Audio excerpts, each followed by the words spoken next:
What's up, everybody? I had a great trading session last night. My goal for each session is 5R or 5%, basically 5x of whatever I'm risking, and I got exactly that for a total profit of $516. So yesterday's, not last night, but yesterday's session was a pretty heavy red day and also a very choppy day. Last night was actually very smooth. There were the two winners that I had and even more trades that I could have taken, and I would have ended up making even more. I always say that you should be thinking about weekly profits rather than daily profits when it comes to Forex trading. A bad day really doesn't matter. If you follow a profitable trading plan, your red days will be pretty minimal. You can usually make them up in just one trade. So my personal goal for the week is 10 reward or 10% of my risk. This is a little bit different since I'm trading the $50,000 FTMO challenge here. I'm using a compounding strategy for this one. That means I need 3 winning, 3 reward trades in a row to reach the target profit. It's kind of hard to tell what exactly my weekly profit will be for that reason. For the rest of this week, I would like to at least get to plus 300 or plus 600. That puts me at a trade number 2 for my compounding cycle. If I get to 600, that is 2 separate compounding cycles. If next week I can get that second win on my cycle, I'll just need 1 more win. Then my third and final trade has to be a winner. That means I'll pass the challenge on that day, which I'm assuming is probably Wednesday of next week. So once again, this isn't too difficult to pull off. I have to remember to be patient and look for only the best of the best trades. My win rate is currently pretty low at 30%, which means I was not being patient enough. But let's take a look at the 2 winning trades from last night's session, plus a couple of other good trades that I saw. Okay, so the first trade that I took was on the GBP USD. And let's see. I did the buy first. Okay, so the session started. I'm actually gonna get rid of this volume here. The session started on this candle right here. This one right here. This little green bar here. I actually took this super tight. Let me know what to call this. This is a double bottom into a level. We'll call it that. That's pretty much what the pattern was. I took the trade like right down in there.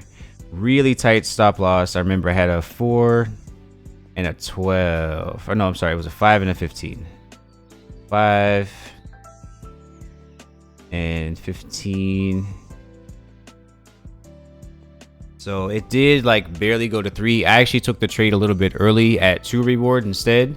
So I took that $200 there instead of waiting for the 3. I was just a little bit nervous. I was banking on the dollar continuing to go up. So this is the start of the session right here. So it had to get through this really heavy level. And I didn't want to do anything until it like actually broke through it.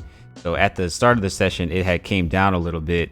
And I was like, okay, this is a perfect opportunity to actually go short on one of those backside USD pairs. So I chose the GBP USD, went up really fast, and then immediately came back down. So then my second trade was on the NZD USD. And I still have it on there, actually.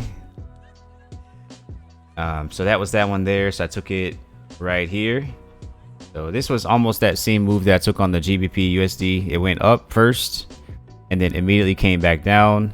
I barely got that 3 reward. I was being a little bit greedy with that 3 reward. But luckily I was able to get it. I did have my stop set to break even once it got this little consolidation area here. This is a engulfing top pattern. So it's a big engulfing bar in the other direction, plus a couple of consolidation bars, and it continues down after that. If it would have went up from there, it probably would have just continued going up. So you can always set your stop loss above those little consolidation bars in that situation so that you don't possibly lose the trade for no reason. So a little trick there you can use. And then I also had, I didn't take this trade because it was before the open. Let's see if it's still on there. Yeah, it's still on there. Okay. So this trade here, the pattern formed right here. So this was at 11:25. The session starts at midnight, so it was like half an hour, a little too early. So I wasn't able to actually take the trade, but I did want to mark it on the chart just to see if it went through, and it did. So I just wanted to see if I was right. I am following my rules to a T. You know, if I'm not going to take trades before the open, then I'm not going to take trades before the open. I can't keep like taking trades before the open when I say that I'm not going to do that. So I have to actually follow the rules, even in situations like that where I know it's going to go through anyway. What's the point of having rules if you're not going to follow them? So there's that. Another thing I saw was the Euro GBP. This was looking like it was gonna, this is a really heavy level here. It was looking like it was gonna break through that level, and I was kind of waiting for that because there would have been some more trades up here somewhere. But it ended up not breaking through, so I ended up not taking any trades on it. I didn't see anything else like guaranteed other than that, so I ended up not doing anything there. The dollar index did continue going up like I thought it would. It just needed to break through that level. So by the way, this nice EMA pullback right here on the dollar index, I'm sure it created a bunch of trades on all the major pairs. So let's see, 135. So at 135, I'm assuming you could have done some things. 35. Let's see. Dollar is going up.